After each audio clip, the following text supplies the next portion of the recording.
দেখে সেরা নিশ্চয়ই বুঝে গেছো গাছ আজকে কি নিয়ে সে ব্লগটা হইতে যেতেছে। এই যে এখানে ভাজা হইতেছে ফুচকা।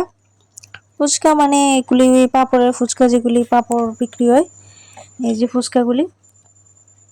এদিকে আমি খাইতেছি, খালি খালি একমার একটু ছেলেরও দিছি। আরে শুধু শুধু খাইতেছি না, একটু কাজও করছি। আলু ছুল্লা দিলাম।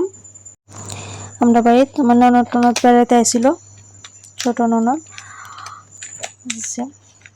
আর আমার ননদের আজকে মানে ফুচকাটা সবকিছু আমার ননদই করতেছে।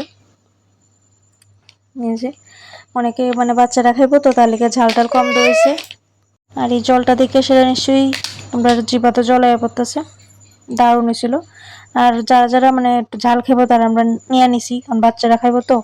আমি অ্যাকচুয়ালি এই পাপড়ের ফুচকাটা একদম খাইতে পারি না, তবু আজকে 8-10টা খাইয়া লেছি, কারণ ছোলা জায়গায় আমি আর একদমই খাইতে পারি না, খাইও না আমি।